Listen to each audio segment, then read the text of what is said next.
sim fans, RC fans, Racing 393 here again today.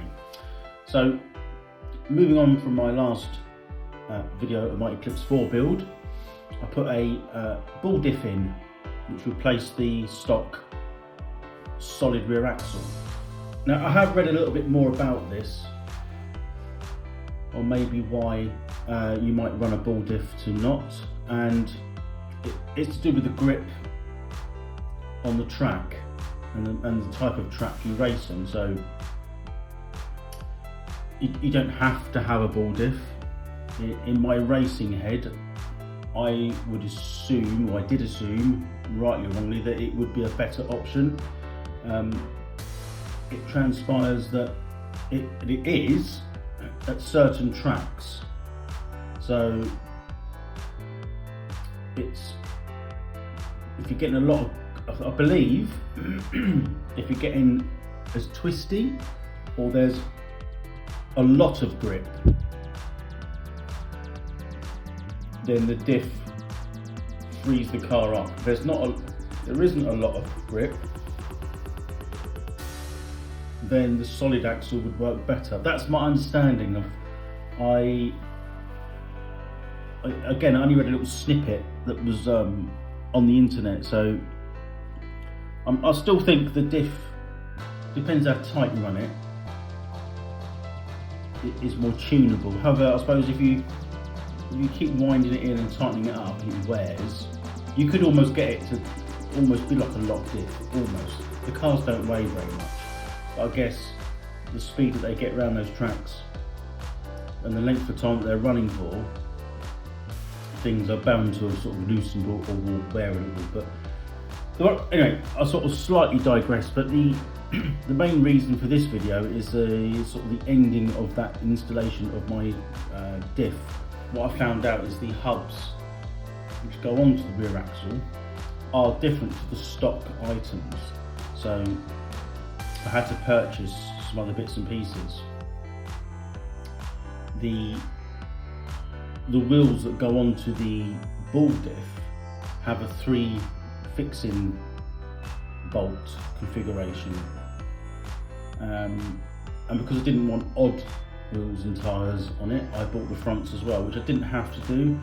So what I did buy was recommended by Schumacher. I'm not sure whether these are actually, valid for any of the sort of indoor racing, but I've got the JT2 38 US rear, and they're kind of a soft spec purple. These I think are designed for the American, I would say the oval scene. I don't know. Apparently they work really well with additives in the tyre. I'm not going to do that obviously at the moment, but these are 38 SH, I think 38 is the diameter, is it? And then the SH is the sort of the softness. That's the rears. I've also got the same there for the fronts. So I just bought the fronts as well. They were very inexpensive, to be honest. Just something I wasn't really prepared for myself to purchase. So what I'll do now, I'll do a little bit of edited filming of me installing wheels onto a car, which is not going to be too taxing, to say the least. But I'll try and move the car around a little bit, and we can get the front ones off at least, change the bearings. So these are the front tyres. You can see they're exactly the same as the other front tyres, but they have got a purple like marker line around them to sort of denote the compound, I guess. They do feel completely different to what was on there. These feel quite soft and quite grippy. So sort of the textures, it's like a melted foam, if that makes sense.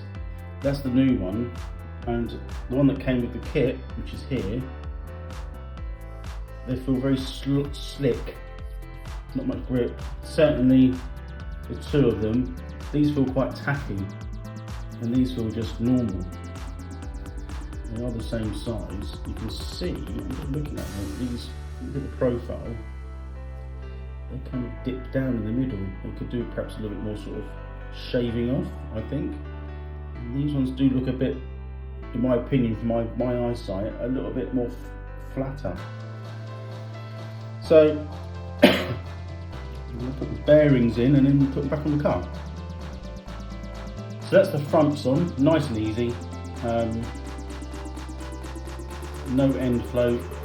It's literally just on the brink of nipping the bearing up, and you can see they're nice sort of free spinning wheel, no resistance at all. I know you can get upgraded bearings for even less resistance, but hey, I haven't done that yet. Doesn't mean I'm not going to. That's the fronts. So we're just going to fit the backs. So the back ones, these are the ones that sort of started the whole process of changing. As you can see, they're kind of a 3-bolt fixing, which is fairly, I would say, standard with cars like this. Maybe the, you know, I know the stock kit, you probably don't have to change it to a ball diff. And, you know, I suppose those that know would have realised that before purchasing the diff, but unfortunately, because I'm quite new to the 112 scene, I'm not familiar with the layout of vehicles and things and how they're built. So this should go on. It's quite tricky to line the wheels up, actually, I have to say.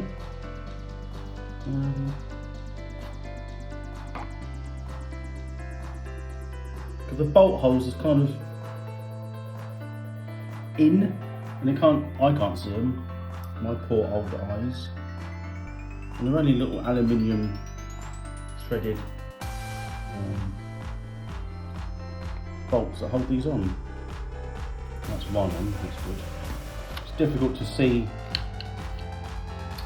down the sort of the dark part of the wheel where these to line up the holes. I don't want to. It screws into the plastic. No, it's metal.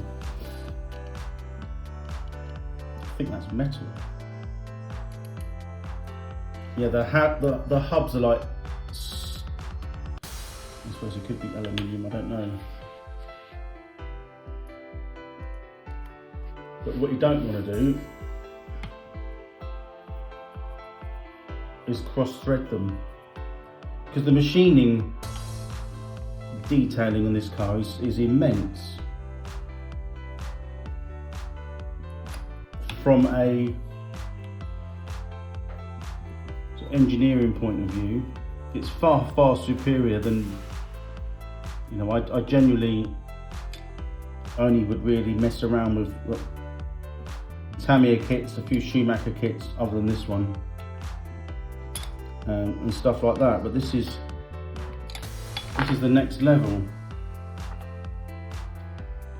That's nicely on there. I'm not sure how tight is tight on those, so you know, screwing them into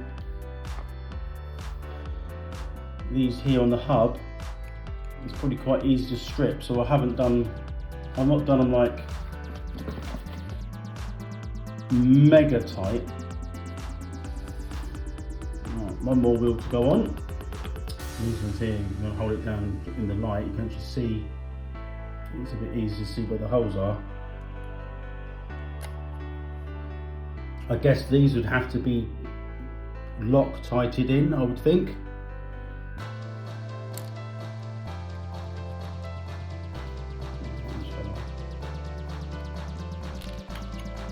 If you watch my other video, me and Loctite, we're kind of best of buddies now, but we never used to be. Right, I've only nipped them.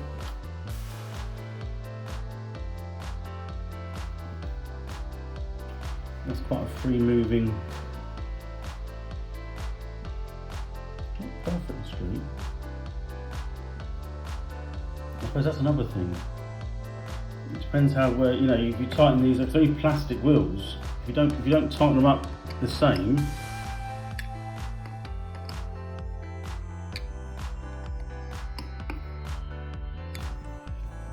I guess they can run out of true. That looks okay. For now it looks okay, I mean it's not perfect. So there we have it. Another task completed. So the next point now is probably now going to be, I've still got to get a pinion. I'm not quite sure what pinion's going in these. I'm not sure of the spec of pinion. And then I'll probably have to start thinking about wiring and installation of the speed controller, etc. So I'm not sure when that'll be, but anyway, that's me done for now. At least it's on all four wheels at last. Again, fully upgraded rear axle, much softer front and rear tyres. It's come along nicely. So I hope you enjoyed it. This is part 7, well, part 6.5. This should have been in the last video, but I didn't realise about the wheels. Hopefully you enjoy my progress through this, and we shall see you very soon. Thanks for watching, and bye for now. Those of you wondering if the body shell still fits, yes it does. Everything's still free moving, nothing's sort of rubbing. The wheel arches are close. I'm not sure. I'm pretty sure I read a rule about that, of how close they can be to the wheels, or how much the wheels can be within the wheel arches. I'm pretty sure. But anyway, the sort of the diameter of the tyre, because they do come in different diameters depending on what way you're and how you're running them. You know, so I suppose gearing and all sorts of things can sort of make a difference in that. But this body shell was cut with different wheels and tyres on it. So, but just showing you that they still work. It's still very tight, very confined, but it goes on there really nice. Anyway, just thought I'd update you. Bye for now.